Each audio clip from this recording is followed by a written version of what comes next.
que je vous distribue mes ordres pour tantôt, hein, et que je règle à chacun son emploi.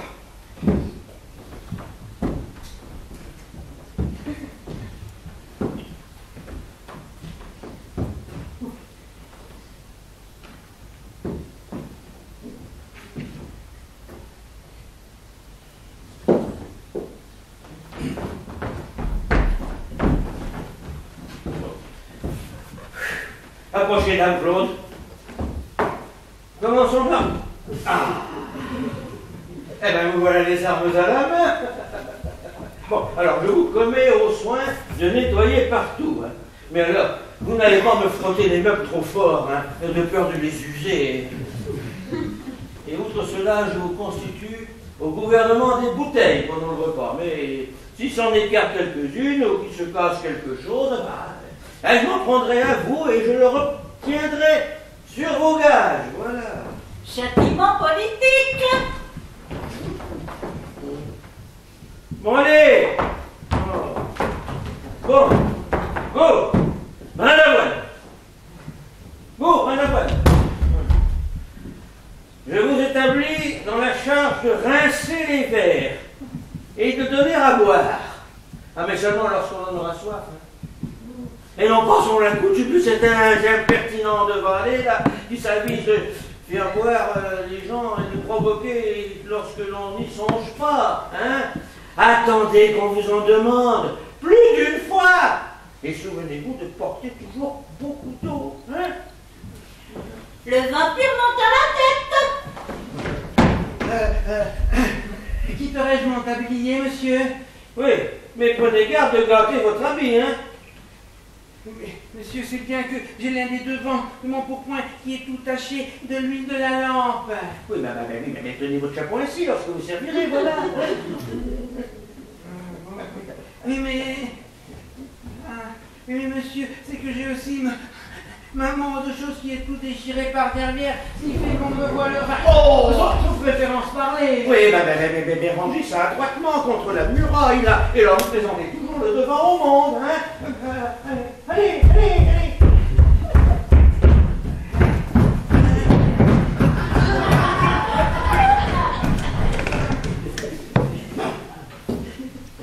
Bon, pour vous, ma fille.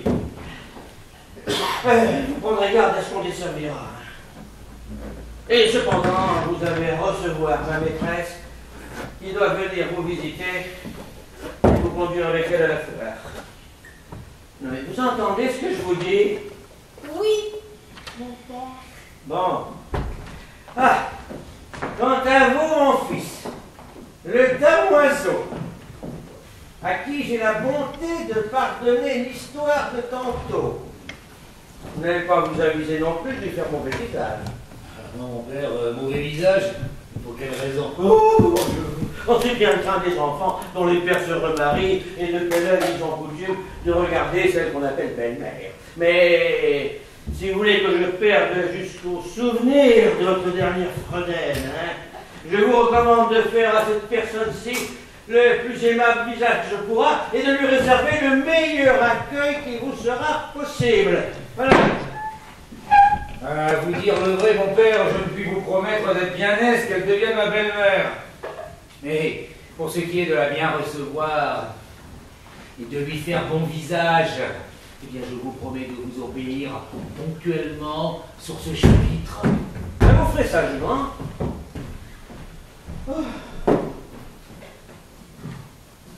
Bon, allez, Valère, aide-moi. Aide-moi en Sophie. Dame Jacotte, approchez. Je vous ai gardé pour la dernière. Est-ce à votre palefrenière ou à votre cuisinière que vous voulez parler, car je suis l'une et l'autre? Oh, mais c'est à toutes les deux. Oh. Oui, mais laquelle des deux la première? Oh, bon, la cuisinière. Attendez, je vous prie.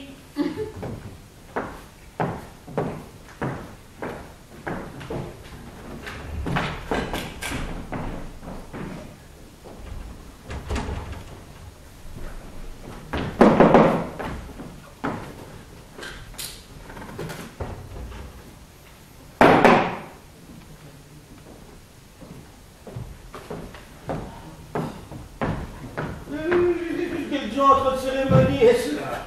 Vous n'avez qu'à parler. Dame Jacotte, je me suis engagé à donner ce soir à souper. Grande merveille. Enfin, dis-moi un peu, hein. Nous fera une bonne chair. Oui, si vous me donnez bien de l'argent. De l'argent! De l'argent! De l'argent! Mais ils savent qu'ils n'ont que ça moi sa bouche, ils n'ont rien d'autre chose à dire, de l'argent! Hein? Enfin, quand même! De l'argent, de l'argent, de l'argent! Et voilà la répète chemin! De l'argent, enfin! Je n'ai jamais vu de réponse plus impertinente que celle-là. Voilà une belle merveille que de faire bonne chère avec bien d'argent. C'est une chose la plus aisée du monde. Il y a si pauvres esprits qui n'en fit bien autant. Mais pour agir en femme habile, il faut parler de faire bonne chère avec peu d'argent. Bonne chère avec peu d'argent? Oui. Eh bien, vous nous obligerez de nous faire connaître ce secret et de prendre mon office de cuisinière. Aussi bien vous mêlez-vous séant d'être le factotum. Bon, qu'est-ce qu'il nous faudra? Eh bien, voici monsieur votre intendant qui vous fera bonne chère pour peu d'argent. Oh.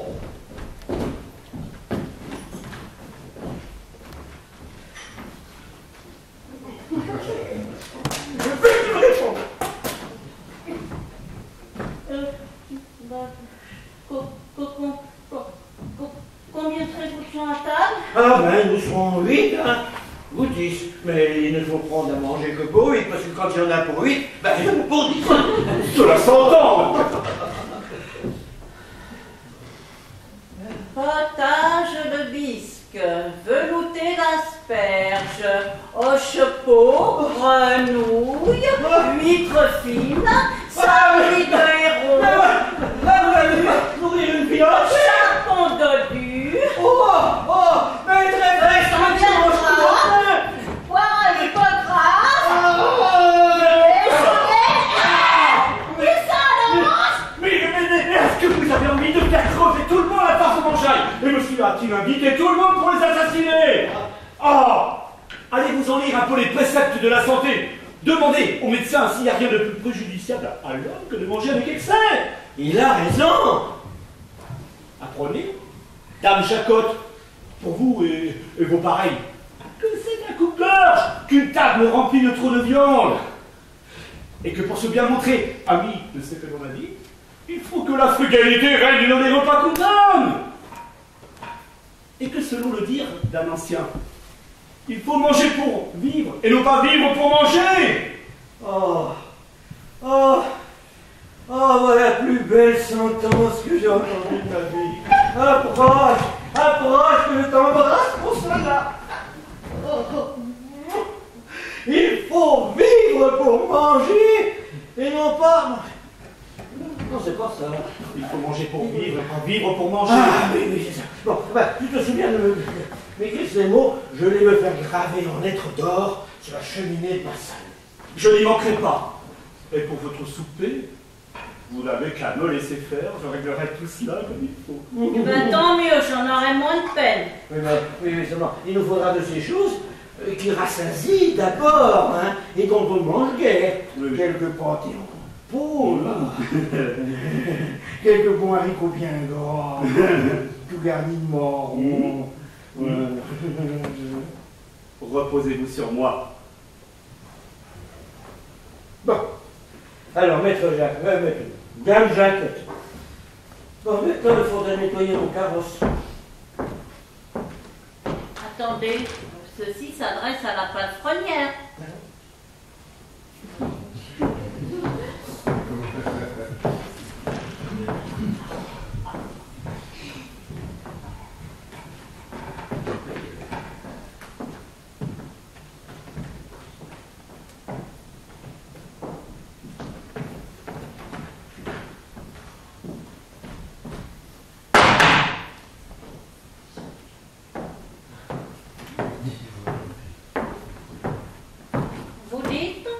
Je dis qu'il faut nettoyer mon carrosse et tenir mes chevaux tout près pour les conduire à la foire. Vos chevaux, monsieur? Ah oui, oui, oui. Mais c'est qu'ils ne sont pas du tout en état de marcher. Vous leur faites observer des jeunes si austères que ce ne sont plus que des façons, des idées, des fantômes de chevaux. Oh, les voilà bien malades, hein. Ils font rien. Et parce qu'ils ne font rien, il ne faut rien manger. Ben, il vaudrait bien mieux pour les pauvres bêtes de travailler beaucoup et de manger de même. Cela me fait de la peine de les voir ainsi exténués, car j'ai de la tendresse pour mes chevaux, qu'il me semble que c'est moi-même quand je les vois pâtir. Enfin bon, quand le travail sera pas grand, allez jusqu'à la foire. Non, je refuse de les mener dans l'état où ils sont, et je me ferai conscience de leur donner des coups de fouet. Comment voudriez-vous qu'ils prennent un carrosse s'ils ne peuvent pas se traîner eux-mêmes? Monsieur, j'obligerai le voisin, le piqueur, de se charger de les conduire. Aussi bien nous fera-t-elle si besoin pour apprêter le souper. Tant mieux, j'aime mieux qu'ils meurent sous les mains d'un autre que sous la mienne. Dame Jacob fait bien la raisonnable. Monsieur l'intendant fait bien le nécessaire, hein?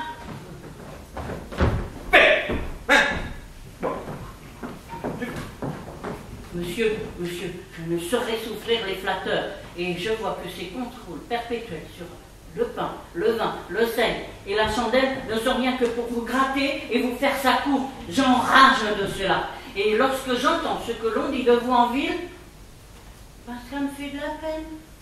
Ben, car après mes chevaux, vous êtes la personne que j'aime le plus.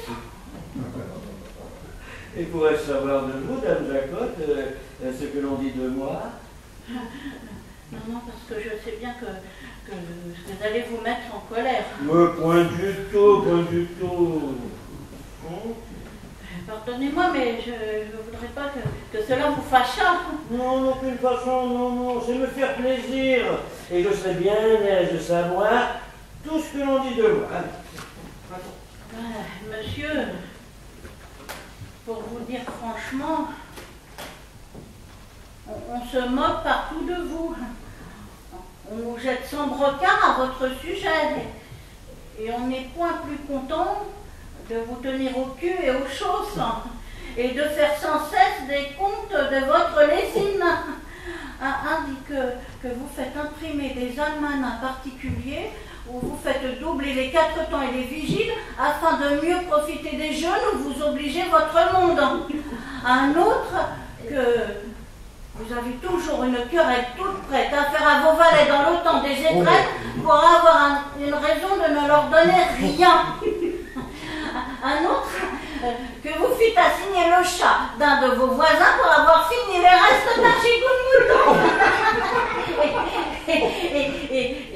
Et que l'on vous surprit une nuit venant dérober vous-même l'avoine de vos chevaux et que le cocher qui était celui d'avant moi vous donna je ne sais combien de coups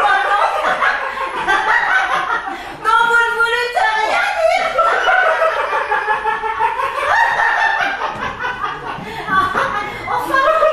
Enfin, voulez-vous que je vous dise, on ne sera allé nulle part sans que l'on vous entende accommoder de pièces. Vous êtes infâmes, caressez-le tous, et l'on ne parle de vous qu'en termes de l'art, de villa, d'avoir.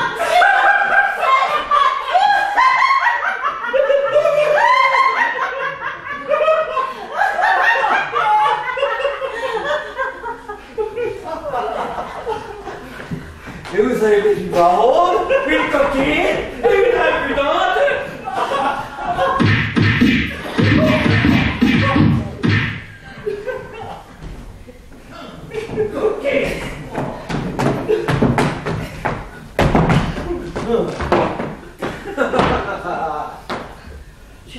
Je vous l'avais bien dit que je vous fâcherais de vous dire la vérité. Vous ne m'avez pas voulu croire. Avant de parler.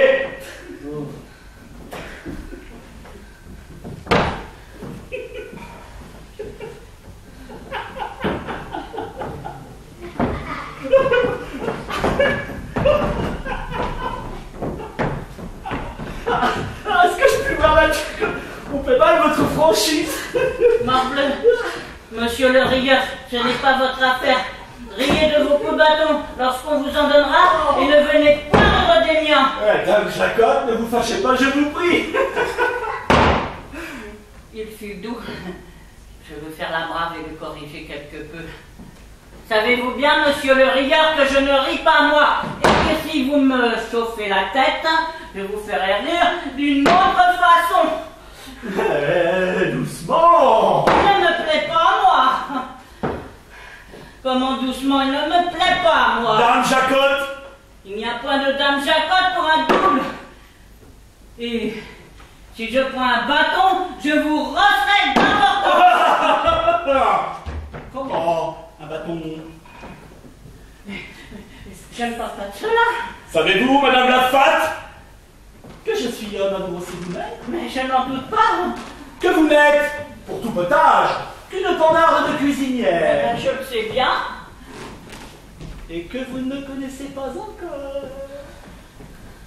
Je le disais en raillant. Vous me rosserez, dites-vous.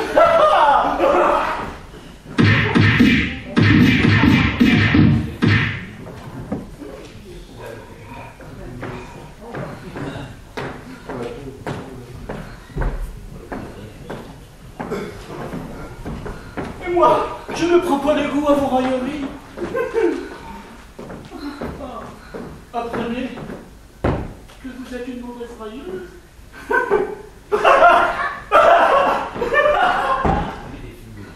Laisse-toi la sincérité. Désormais, j'y renonce. Passe encore pour mon maître. Il a quelques droits de me battre, mais pour ce monsieur l'intendant qui me raille et se mêle de tout, je me vengerai si je le puis.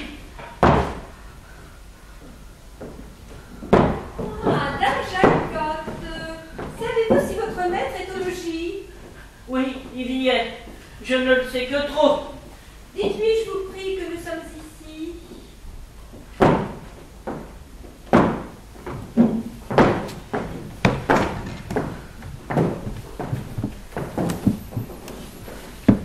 Que je suis, Frosine, dans un étrange état.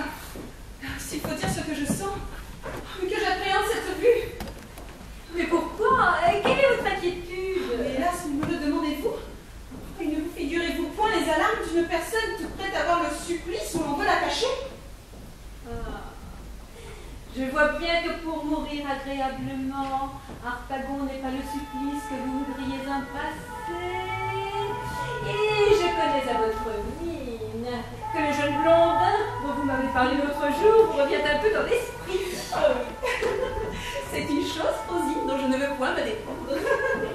Et les visites respectueuses qu'il a rendues chez nous ont fait, je vous l'avoue, quel effet agréable. Oui, mais avez-vous su quel il est? Non, non, je ne sais point quel il est. Mais je sais qu'il est fait d'un air à se faire aimer. Et que si l'on pouvait mettre les choses à mon choix, je le prendrais plutôt qu'un autre. Et qu'il me contribue pas peu à me faire trouver un tourment effroyable dans les coups qu'on veut me donner. Mon Dieu, ces jeunes blondins sont fort agréables et débitent fort bien leur fait. Mais la plupart sont gueux comme des rats. Oh, il vaut mieux pour vous trouver un vieux mari qui vous donne beaucoup de bien. Bon, je vous avoue que les sens ne trouvent pas tout à fait leur compte du côté que je vous dis, et qu'il y a bien quelques petits dégoûts à essuyer avec un tel époux. Mais cela n'est pas pour durer, et sa mort, croyez-moi, vous mettra bientôt dans l'état d'en trouver un plus aimable et qui réparera toutes choses. Oh mon Dieu, Frosine, quelle étrange affaire lorsque pour être heureuse, il faut souhaiter ou attendre le trépas de quelqu'un. Et la mort ne suit pas tous les projets que nous faisons. Vous moquez-vous? Vous ne l'épousez qu'à la condition qu'il meure bientôt. Et ce doit être là un des articles du contrat. Il sera bien impertinent de ne pas mourir dans les 3 mois. Le voilà, la propre personne.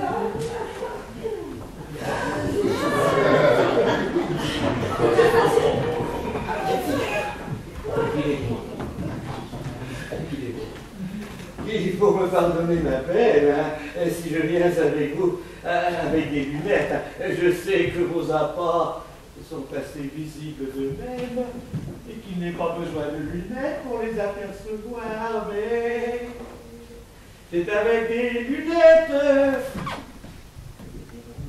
C'est avec des lunettes que l'on observe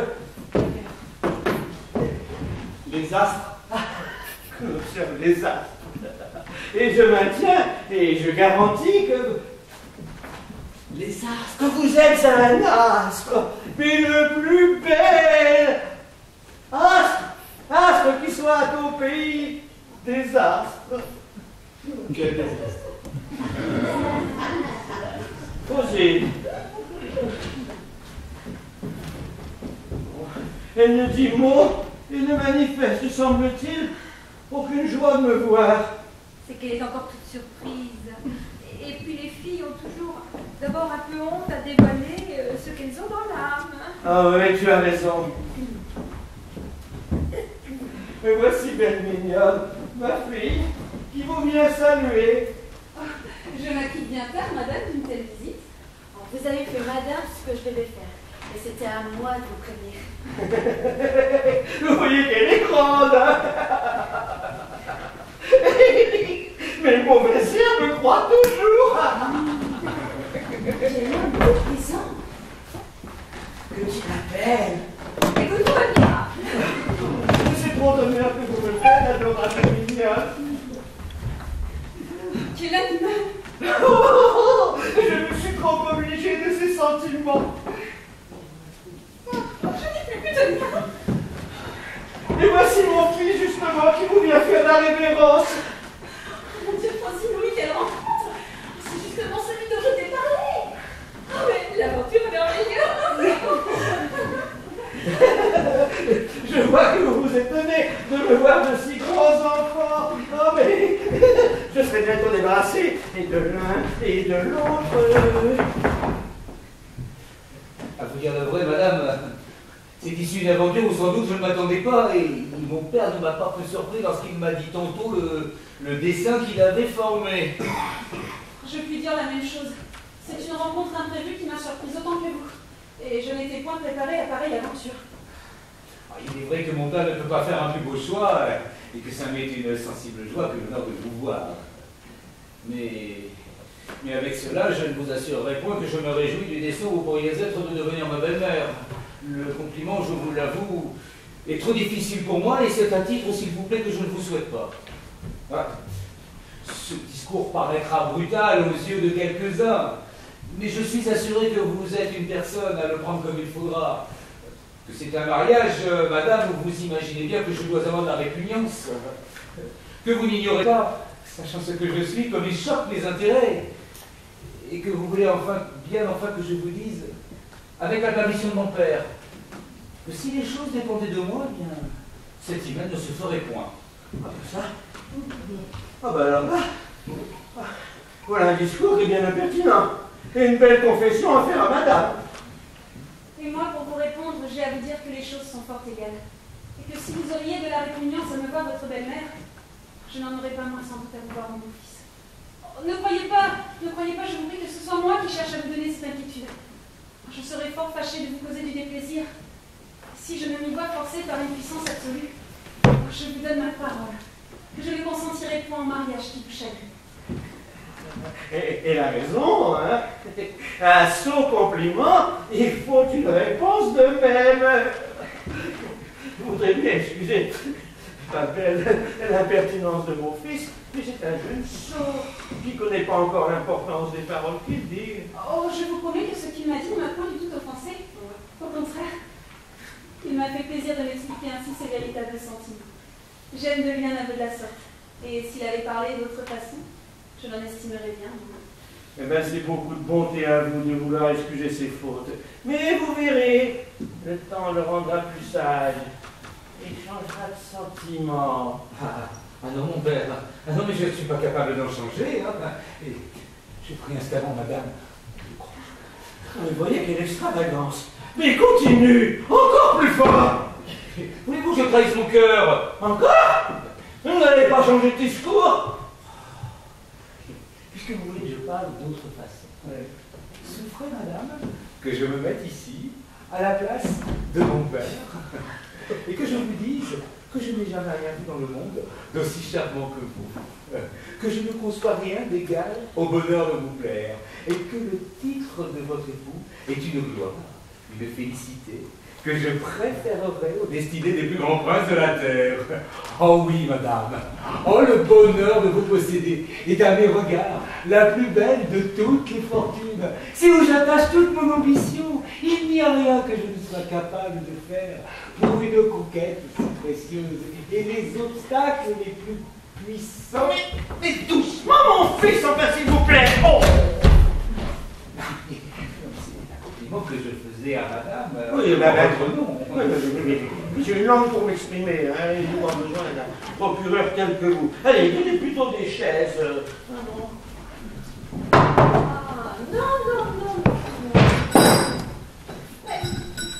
Oui, ben. Non, il faut que nous allions de ce pas à la fois, après d'en revenir au plus vite, pour avoir ensuite tout le temps de nous entretenir. Bon, ben alors, allez promptement installer les chevaux au carrosse, allez. Et il faut me pardonner, ma belle, hein, et si je n'ai pas songé à vous faire préparer une petite collation avant que de partir, mais bon.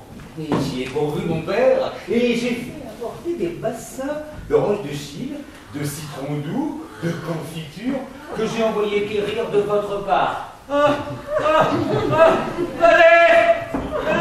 il a perdu le sens. Oh, mais trouvez-vous que cela ne soit pas assez? Et madame voudra bien excuser cela, si vous voulez. Oh, c'est une chose qui n'était pas nécessaire. Avez-vous jamais vu un diamant plus vif que celui que vous voyez, que mon père a au doigt? Il est vrai qu'il brille beaucoup. Mais il faut que vous le voyez de plus près.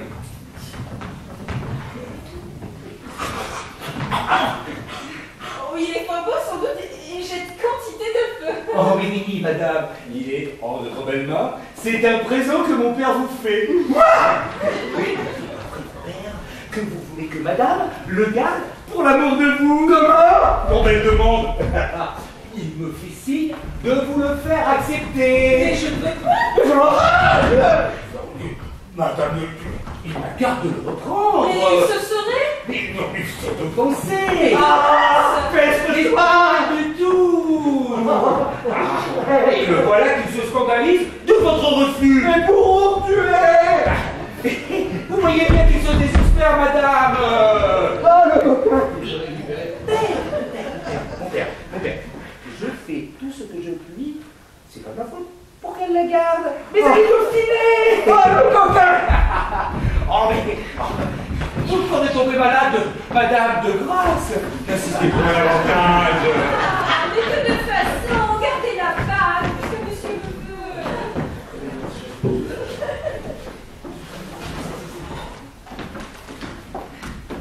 Pour ne point vous mettre en colère, je la garde maintenant. Je prendrai un autre temps pour la rendre.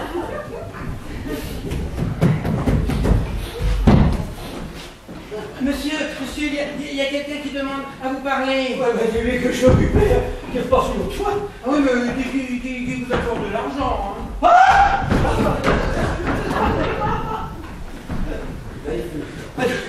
Je reviendrai tout à l'heure. Si vous en allez, je vais faire pour vous, mon père, les honneurs de votre logis et conduire madame au jardin, où je ferai porter la collation. Allez, je t'en prie. Voyez tout ceci et tâche de m'en sauver le plus que tu pourras pour le renvoyer au marchand.